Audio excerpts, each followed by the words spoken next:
Good morning all of you. आज की इस वीडियो क्लास में आपको मैं क्रोमोसोम गुणसूत्र की जानकारी देने चल रहा हूं। आप लोग वीडियो को ध्यान से देखिएगा और जानकारी हासिल करें। सेल के अंतर्गत ही अर्थात सेल में ही क्रोमोसोम गुणसूत्र आता है। गुणसूत्र क्रोमोसोम, क्रोम मीन्स होता कलर और सोमा मीन्स बॉडी अर्थात रंगीन बॉडी। ऐसा क्यों बताते हैं। इस गुणसूत्र की संरचना को देखने के लिए हम सामान्य अवस्थाओं में नहीं, इंटरफेज अवस्था में जैसे दिखाई पड़ता दूसरे प्रकार से, इंटरफेज अवस्था में दिखाई पड़ता दूसरे प्रकार से। अब कहेंगे कि इंटरफेज मेटाफेज क्या है।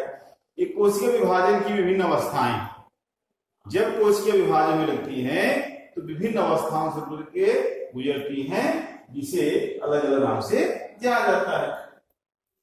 यहाँ पर इंटरफेज इंटरफेज अवस्था में, कोशिका विभाजन के दौरान इंटरफेज अवस्था में केंद्रक में क्रोमोसोम जो छड़ के समान दिखाई पड़ता है, रॉड शेप। इस तरीके से जो है वो रॉड शेप दिखाई पड़ता है। चार है तो रॉड शेप दिखाई पड़ता है। स्ट्रासबर्गर ने 1875 में इसकी खोज की और 1889 में वाल्डेयर ने शब्द क्रोमोसोम का प्रयोग किया। किसके लिए? इसके लिए इसने किया। वाल्डेयर ने 1839 में क्रोमोसोम शब्द का प्रयोग किया।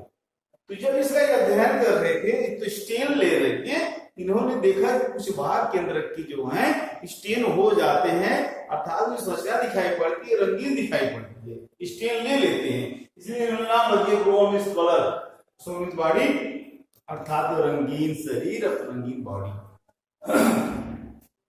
अगर देखो हम आकार जानना चाहें तो जैसे किसी की एनाफेज अवस्था में, देखिए अभी यहाँ इंटरफेज अवस्था नाम दिया, यहाँ पे जो मेटाफेज लिखा है, यहाँ एनाफेज अवस्था।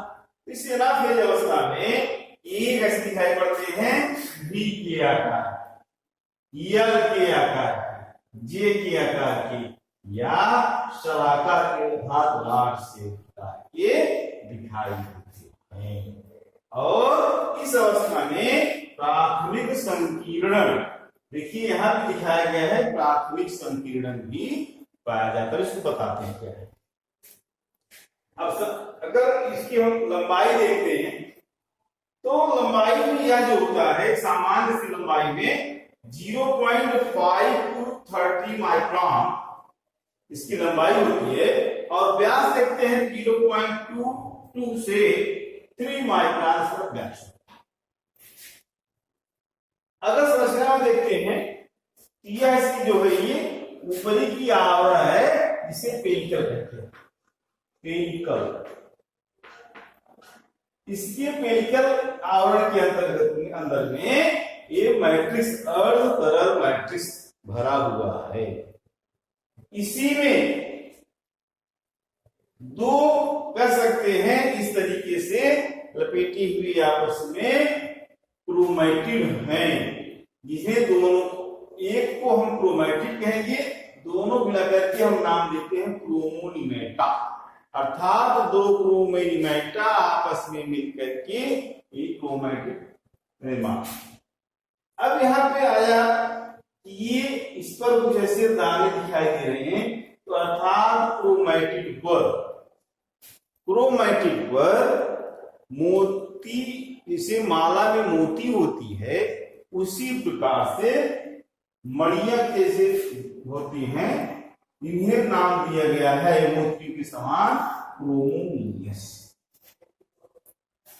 जैसे ये क्रोमोमियर है, मान लेते हैं ये क्रोमोमियर यहाँ पे है, यहाँ दिखाने के लिए दूर हमने दिखाया है, लेकिन बहुत नजदीक होते हैं। तो दो क्रोमोमियर के बीच की स्थान जो क्रोमेटिड पे होते हैं उन्हें नाम देते हैं इंटरक्रोमोमियस या इंटरक्रोमोमियर। अब ये जो दोनों क्रोमोनिमेटा जो हैं आपस में एक स्थान पे जुड़े होते हैं, या दो स्थान जुड़ सकते हैं। तो जिस प्रथम स्थान पे जुड़े होते हैं उसे हम नाम देंगे प्राथमिक संकीर्ण, क्योंकि यहाँ पर यह पेरिकल जो है वह संकुचित रहेगी, सिकुड़ी रहेगी, बीच में जो है बहुत पतला स्थान होगा। और इसी यहाँ आपस में दोनों क्रोमैटिड आपस में जुड़े रहते हैं, बंधे रहते हैं, उसे हम नाम देते हैं सेंट्रोमीयर। और उसके बाद के पीछे का हिस्सा जो है वो सैटेलाइट कहलाता है। क्या कहलाता है? सैटेलाइट कहलाता है। इस प्रकार से इसकी संरचना हो जाती है। अब अगर हम नाम लेते हैं, देखिए चीज और यहां बताने की आवश्यकता है। अब आप कहेंगे कि गुणसूत्र कितने होते हैं, तो प्रत्येक अलग अलग जीनस में अलग अलग होते हैं। जैसे यहां पे देखा जाए पैरामीशियम है, पैरामीशियम में 30 से 40 की संख्या होती है, मनुष्य में 46 संख्या होती है, और मटर में जो होती है वो 14 होती है। तो ये जोड़े में होते हैं। जैसे यहाँ 30 से 40 दिया गया, तो 30 से 40 में इसकी माने 15 से 20 जोड़े, मनुष्य में 46 है, इसको 30 23 जोड़े 23, और मटर है चलो तो 7 पेयर। चाहे हम पेयर में कहें या संख्या में कहें, पेयर में कहेंगे तो हाथ हो जाए। कार्य क्या है इनका? कार्य भैया बहुत महत्वपूर्ण कार्य। कार्य कितना का महत्वपूर्ण कार्य है कि आनुवंशिकता के वाहक।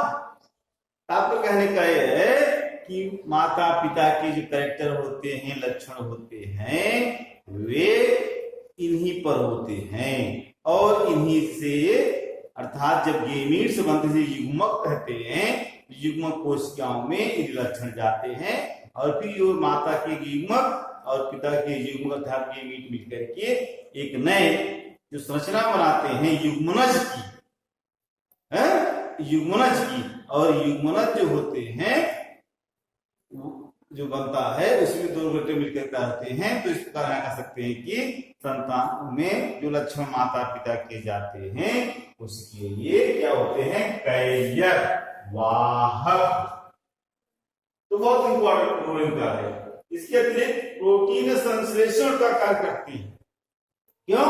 क्योंकि ये डीएनए है देखा जाए तो, और डीएनए से आरएनए बनता है, अर्थात को संदेश देते हैं। इस प्रकार की प्रोटीन की कोशिका को आवश्यकता है, तो प्रोटीन आप क्या करते हैं? इस प्रकार का संपूर्ण कोशिका के कार्य पर नियंत्रण करते हैं। इनके बिना आदेश के कोशिका में एक भी कार्य नहीं हो सकता। अर्थात संपूर्ण एक्शन पर, पूरे उपापचय पर, पूरी जैव की कोशिका के जैव की क्रिया पर इस डीएनए का ही अर्थात क्रोमोसोम का नियंत्रण होता है। इस प्रकार से बहुत ही महत्वपूर्ण संरचना का वर्णन किया गया, जिसके नाम है गुणसूत्र या क्रोमोसोम। आप लोग वीडियो को सब्सक्राइब अवश्य करें, ताकि जैसे वीडियो यहाँ से पहुंचता है आपको तुरंत मैसेज मिल जाए। लाइक करेंगे तो हमको पसंद आएगा कि मैं वीडियो लाइक किया जा रहा है, और शेयर करेंगे अन्य लोग भी पाएंगे। यहाँ भेज देते मैं नहीं जानता, आपको जगह बताएंगे। और कमेंट जो करेंगे, अर्थात तो अच्छा लिखेंगे ही, अगर आवश्यकता सुधार या कुछ छूट रहा है उसको जोड़ने का प्रयास किया जाएगा। आज वीडियो इतना ही, धन्यवाद।